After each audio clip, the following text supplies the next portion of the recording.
dan Bapak yang dirahmati Allah, mari kembali sepenuh hati kita menyampaikan puji dan syukur kepada Allah Subhanahu wa taala, di mana pada pagi hari ini hanya atas izin dan rahmat Allah Jualla bersama-sama kita telah dapat melaksanakan pembacaan ayat-ayat suci Al-Qur'an pada surah ke-12 pada surah Yusuf yang bersama-sama kita mengawalinya melalui ayat ke-46 sampai dengan ayat ke-49.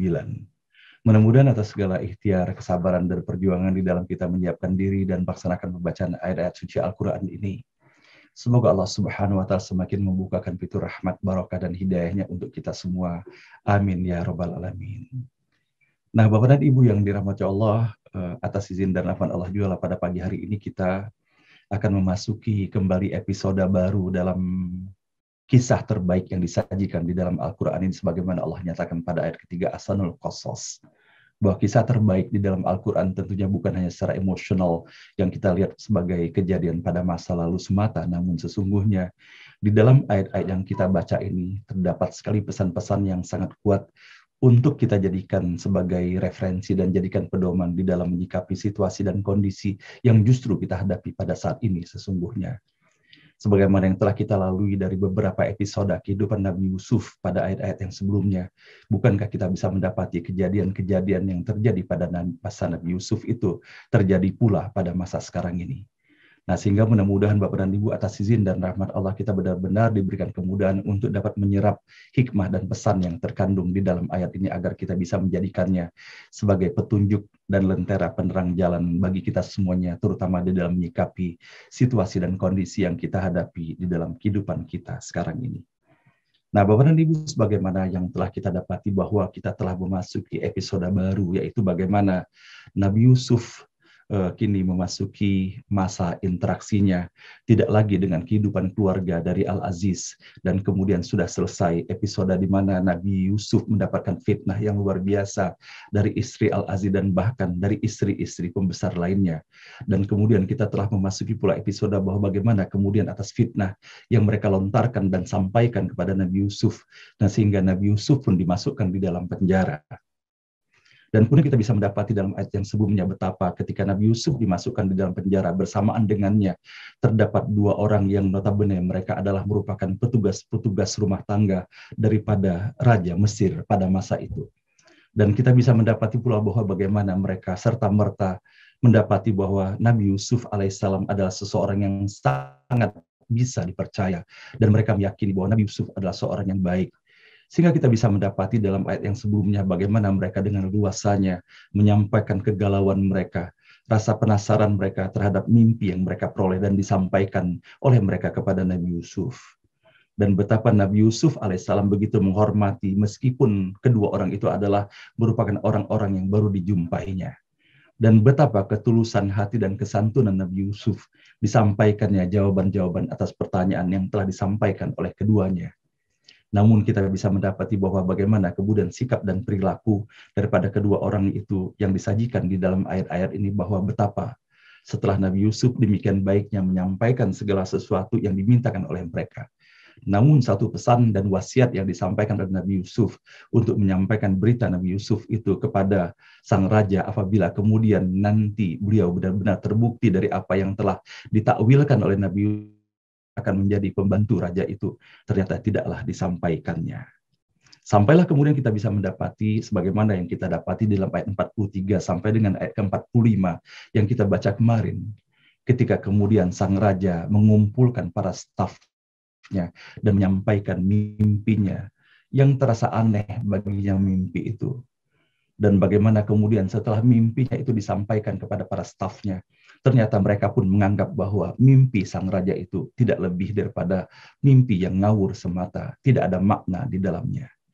Sampai kemudian atas skenario dan izin Allah Subhanahu wa Ta'ala kita bisa mendapati bahwa kemudian salah seorang dari dua orang yang dijumpai oleh Nabi Yusuf yang berada di dalam penjara itu, yang kemudian benar seperti apa yang disampaikan dalam takwil Nabi Yusuf, ia diselamatkan dan menjadi pembantu raja. Dia baru teringat pada saat itu bahwa sesungguhnya ini adalah kesempatan emas baginya. Apa yang kita dapati di dalam ayat ini, apa yang disajikan dalam ayat 45, maka ia tidak ingat ia mengabaikan janjinya kepada Nabi Yusuf, namun ia melihat ada peluang baru bahwa dia akan mendapatkan penghormatan yang luar biasa apabila ia mampu memecahkan mimpi daripada sang raja itu, dikarenakan ia mengetahui bahwa ia memiliki Nabi Yusuf, tempat ia menyampaikan pertanyaan tentang mimpinya itu. Maka sebagaimana kita dapati di dalam ayat ke-45, ia hanya mengatakan kepada raja, utuslah saya untuk mendapatkan mimpi itu, namun tidak dijelaskannya sama sekali bahwa ia akan mendatangi Nabi Yusuf sesungguhnya yang sangat piawai di dalam menakwilkan mimpi itu. Maka inilah Bapak dan Ibu yang dirahmati Allah, kita bisa dapati di dalam ayat-ayat ini bahwa betapa Nabi Yusuf begitu baiknya, namun ternyata orang yang menerima kebaikan Nabi Yusuf begitu mudahnya melupakan apa yang telah dilakukan oleh Nabi Yusuf dan bahkan mengabaikan janji yang telah diikrarkannya kepada Nabi Yusuf itu sendiri.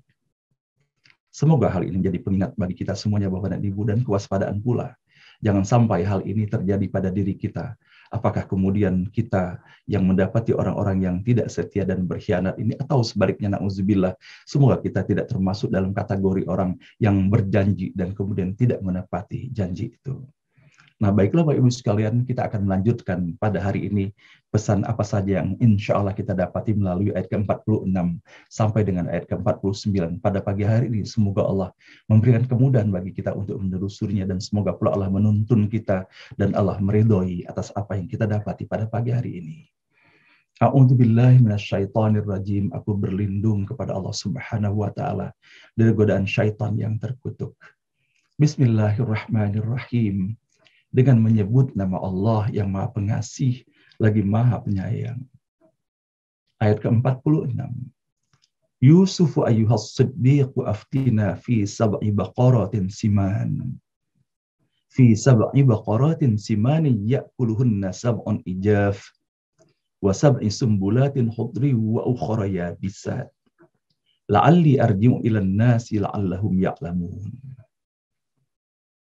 Yusuf, hai orang yang jujur, terangkanlah kepada kami tentang mimpi 7 ekor sapi betina yang tambun dimakan oleh 7 ekor sapi betina yang kurus, dan 7 bulir gandum hijau, dan 7 lainnya yang kering, supaya aku kembali kepada mereka, yaitu raja dan para pembesarnya, dan supaya mereka mengetahui.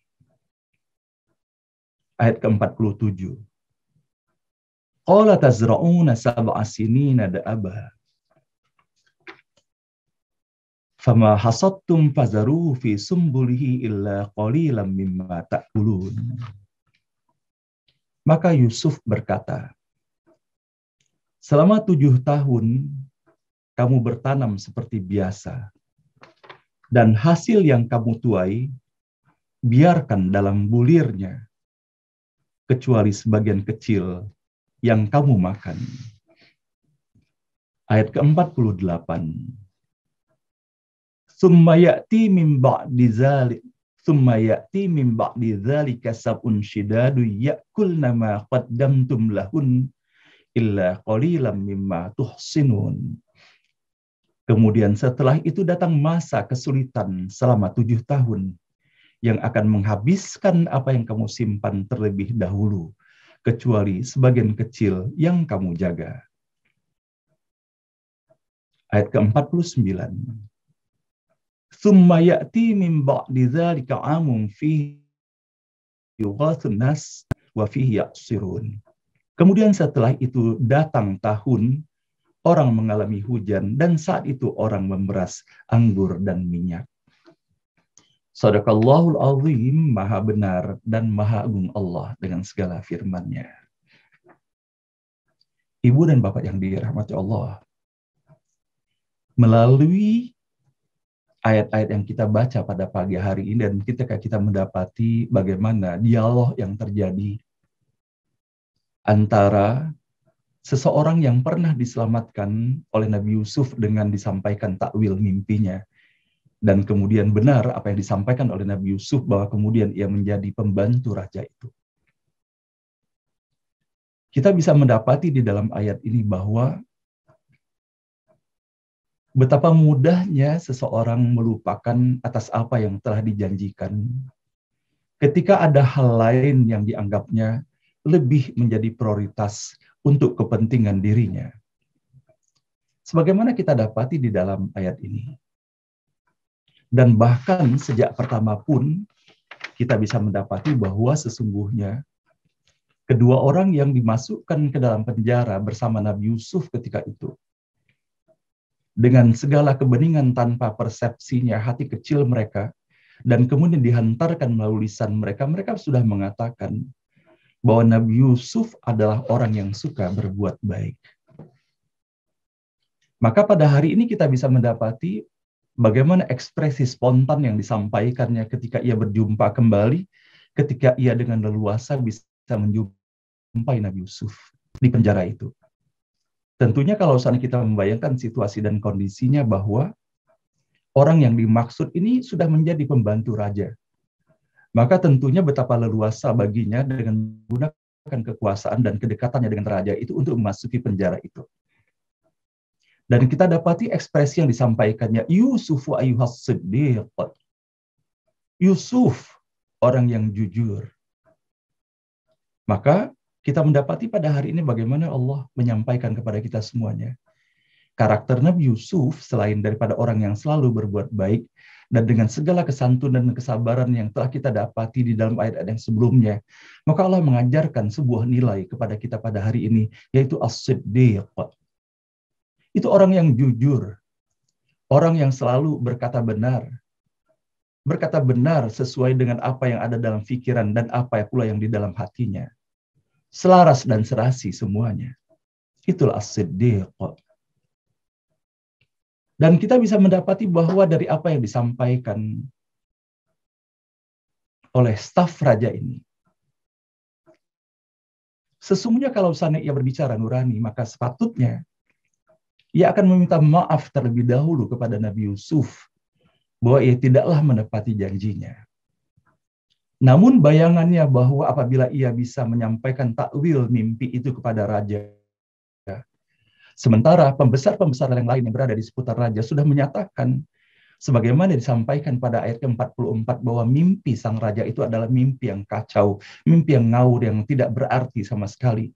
Maka ia membayangkan sesungguhnya betapa hebatnya dan betapa kemuliaan dan pujian akan didapatkannya apabila ia mampu menghantarkan takwil daripada mimpi itu. Maka kita bisa mendapati bahwa beberapa mufasir dan ulama menyampaikan boleh jadi imajinasi dan bayangannya akan reward yang diterimanya atas keberhasilan yang menyampaikan takwil mimpi itu, sehingga mengabaikan nilai nuraninya. Sepatutnya ia merasa malu kepada Nabi Yusuf bahwa ia telah melupakan janjinya dan bahwa ia lebih mengedepankan keinginannya daripada keinginan ataupun kepentingan Nabi Yusuf yang telah menyampaikan wasiat kepadanya untuk menyampaikan kepada raja bahwa bagaimana sesungguhnya keadaan Nabi Yusuf yang berada di penjara, yang semuanya itu hanya berdasarkan fitnah semata yang telah diberikan kepada Nabi Yusuf. Namun sebaliknya Bapak dan Ibu, kita bisa mendapati bahwa bagaimana Nabi Yusuf? Nabi Yusuf ternyata adalah orang yang diberikan kemuliaan oleh Allah Subhanahu wa Ta'ala. Tidak diungkitnya oleh Nabi Yusuf bahwa sesungguhnya orang itu telah tidak menyampaikan pesan yang diantarkannya. Bahkan kita bisa mendapati bahwa bagaimana keinginan daripada pembantu raja ini untuk mendapatkan takwil yang sebaik-baiknya. Maka apa yang disampaikan oleh raja kutipnya sepenuhnya, dikarenakan ia tidak menginginkan ada informasi yang tertinggal yang mengakibatkan takwil mimpi yang didapatnya dari Nabi Yusuf itu adalah takwil mimpi yang tidak tepat sama sekali. Maka kita bisa dapati bahwa bagaimana Nabi Yusuf dengan segala ketulusan yang didapati dalam dirinya atas tuntunan Allah Subhanahu wa Ta'ala tentunya, maka ia pun tidak menjadikan hal itu sebagai sebuah persoalan baginya, melainkan ia menyampaikan dengan sepenuh hati takwil daripada mimpi itu sendiri. Inilah kita berbicara mengenai akhlak. Sementara Bapak Ibu sekalian yang dirahmati Allah, bagaimana dengan kita sendiri? Saya ingin sekali menyampaikan pesan ini kepada diri saya dan masing-masing kita menyampaikan pesan kepada kita semuanya. Boleh jadi kalau seandainya hal ini berlaku pada diri kita, tidak demikian sikap yang kita lakukan. Boleh jadi kenangan kita bahwa seseorang telah menyakiti hati kita, menghambat kita untuk terus melakukan kebaikan terbaru lagi kepadanya. Nah, inilah Bapak Ibu sekalian yang dirahmati Allah, mudah-mudahan ketika kita mendapati ayat ini, Semoga kita menjadi bagian dari hamba-hamba Allah yang tidak menyimpan kesalahan orang lain di dalam diri kita.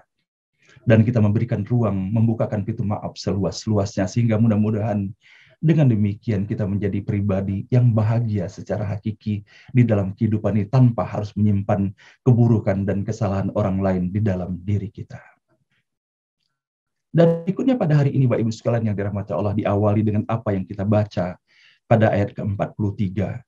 Dan kemudian diulang kembali redaksi yang sama atas mimpi yang telah dimiliki oleh sang raja, yang disampaikan kemudian melalui pembantunya kepada Nabi Yusuf alaihissalam. Bahwa sesungguhnya Allah Subhanahu wa Ta'ala menghadirkan petunjuk-petunjuk dan tanda-tanda di dalam kehidupan ini. Sebagaimana yang selalu kita baca di dalam forum ini, betapa Allah mengajarkan kepada kita semuanya, sebagaimana kita dapati dalam surah Ali Imran itu. Inna fi khalqis samawati wal ardi wa ikhtilafil laili wan nahar la ayatil liulil albab. Bahwa sesungguhnya dalam penciptaan langit dan bumi dan bergulirnya siang dan malam terdapat tanda-tanda di dalamnya. Dan tanda-tanda bagi orang yang berfikir, bagi orang-orang yang ingin mengetahuinya. Maka siapakah mereka? Alladzina yadhkurunallaha qiyaman wa qu'udan wa ala junubihim wa yatafakkaruna fi khalqis samawati wal ardh.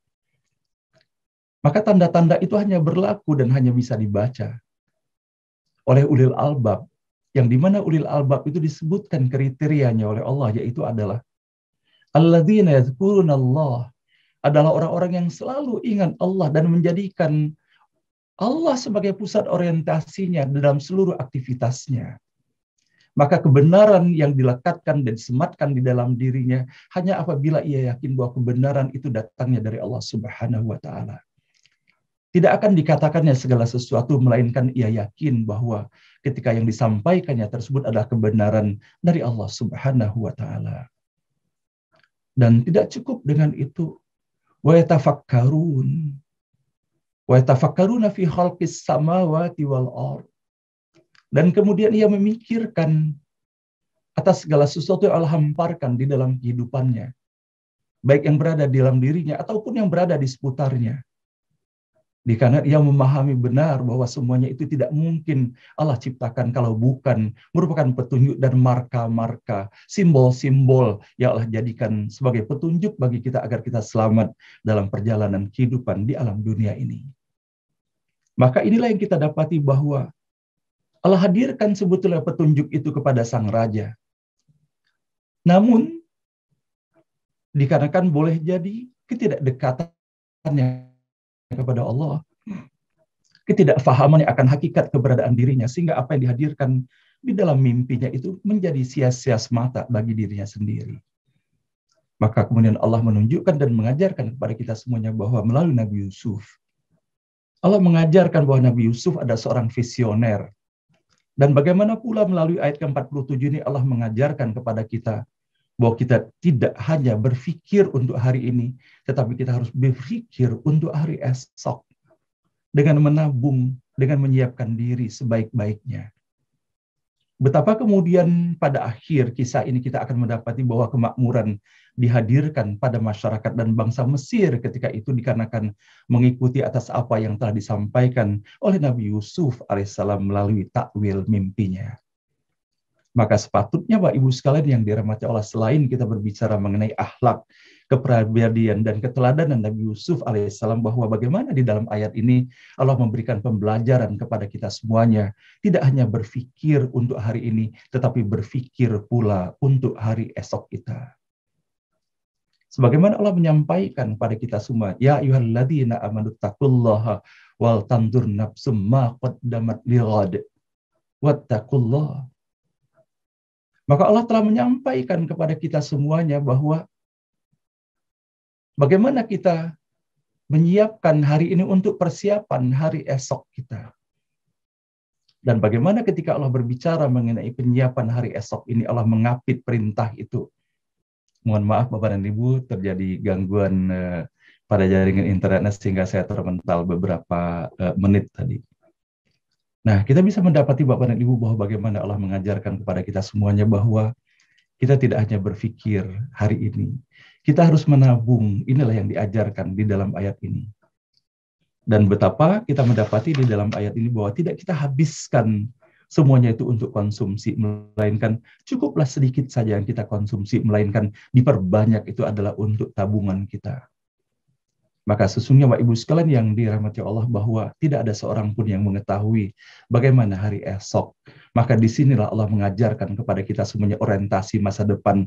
Allah mendidik kita dan membimbing kita untuk menjadi seorang visioner yang tidak hanya melihat jangka waktu pendek tetapi jangka waktu yang sangat panjang.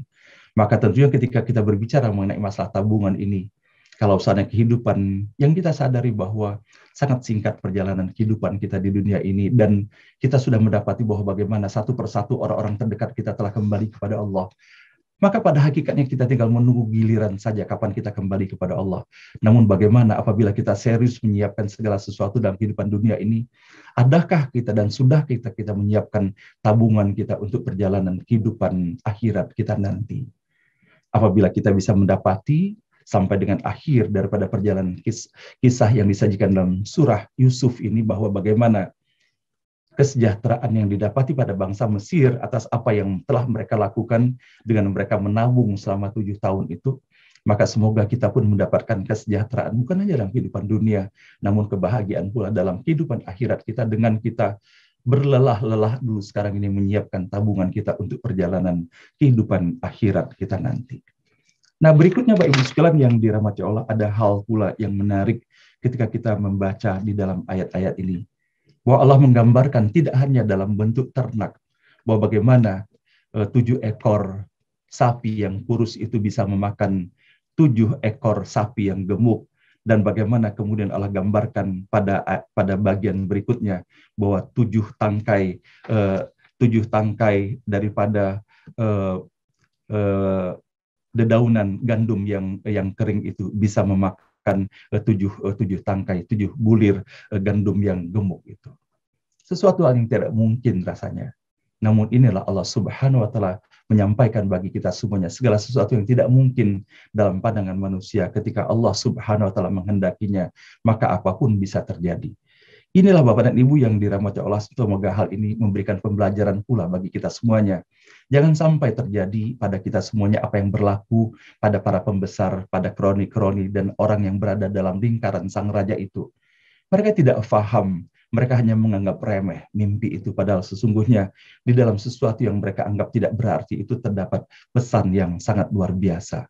Semoga hal ini pun menjadi peringatan bagi kita semuanya bahwa betapa kadangkala kita banyak sekali mengalami kehilangan opportunity, kehilangan kesempatan di dalam kehidupan ini dikarenakan kita tidak memandang sesuatu yang kita dapat di dalam kehidupan ini sesuatu yang bermakna.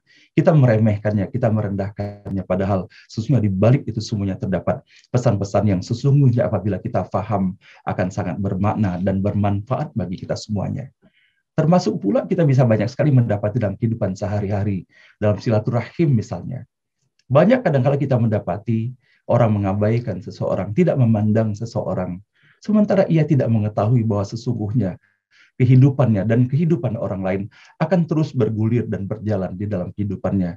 Betapa banyak kita bisa mendapati dalam kehidupan ini, betapa sesalnya seseorang ketika pernah meremehkan seseorang, kemudian dengan perjalanan waktu, ternyata orang yang diremehkannya itu menjadi seseorang yang kemudian ia pun membutuhkan bantuannya.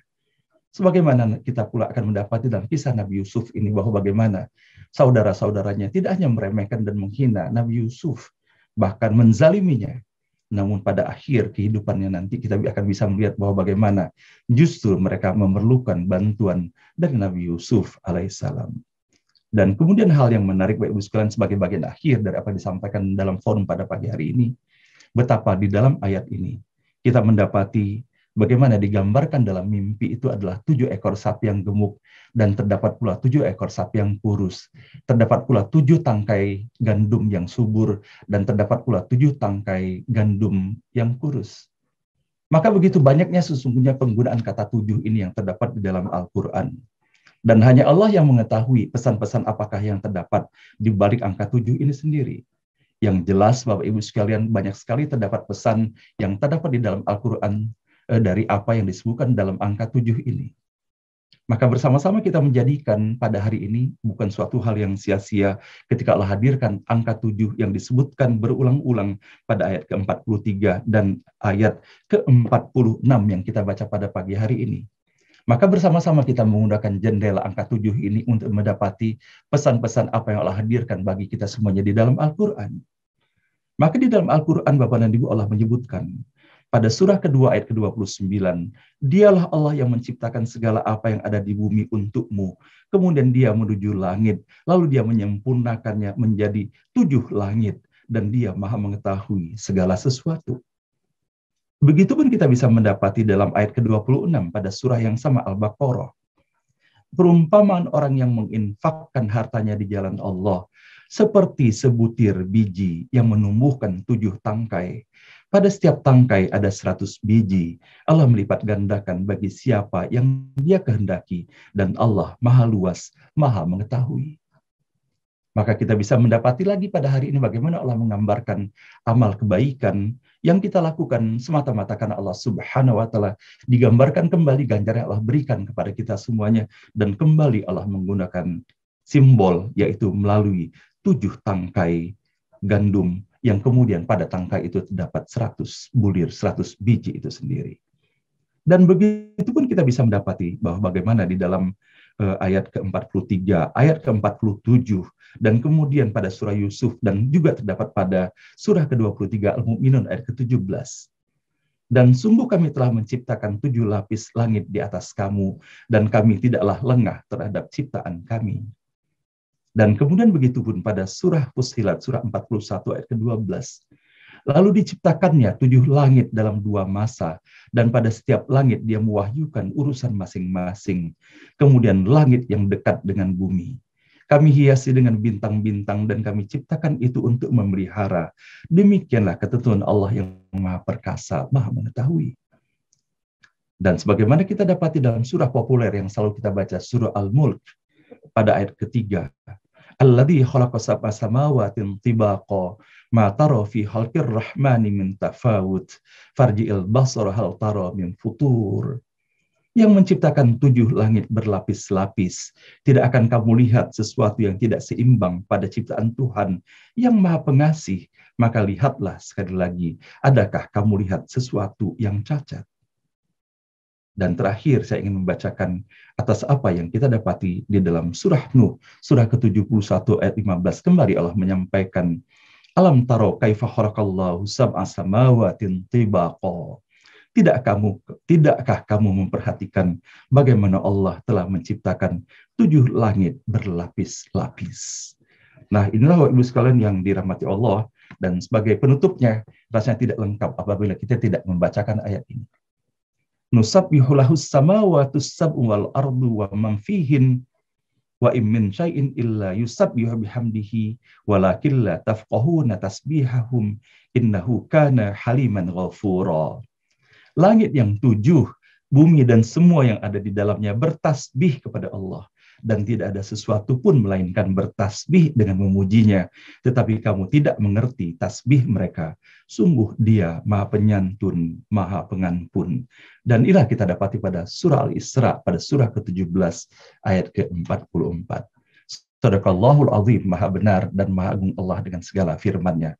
Nah, demikian Bapak dan Ibu yang dirahmati Allah, yang sama-sama kita telusuri dan kita dapati pada pagi hari ini, bagaimana atas izin dan rahmat Allah Subhanahu wa Ta'ala dihadirkannya untuk kita semuanya pada surah ke-12 ini, perjalanan dan kisah Nabi Yusuf yang sangat syarat sekali pesan-pesan yang dihadirkan di sini, bagaimana episode demi episode yang telah kita lalui dalam perjalanan kehidupan Nabi Yusuf, mulai dari Nabi Yusuf ketika masih masa kanak-kanaknya, dan terus beranjak sampai dengan kemudian kini, bagaimana Allah menghadirkan pesan-pesan mengenai pemerintahan, bagaimana pengelolaan negara yang disajikan melalui mimpi-mimpi yang dihadirkan oleh sang raja ini.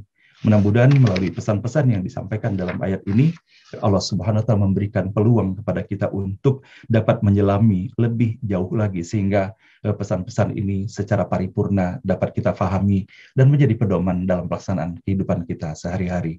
Shadaqallahul azim, maha benar dan maha agung Allah dengan segala firman-Nya. Mohon maaf lahir dan batin Bapak dan Ibu, dan baiklah kita akan mengakhiri acara ini, akan melanjutkan dengan acara beranda kita. Namun sebelumnya sama-sama kita hantarkan terlebih dahulu saudara-saudara kita yang harus meninggalkan forum ini dikarenakan ada tugas dan amanah yang diberikan kepadanya. Sama-sama kita mendoakan semoga Allah Subhanahu wa taala senantiasa melindungi, memberikan bimbingan, dijauhkan dari wabah dan musibah, dan apa-apa yang dikerjakan dapat berhasil dengan sebaik-baiknya.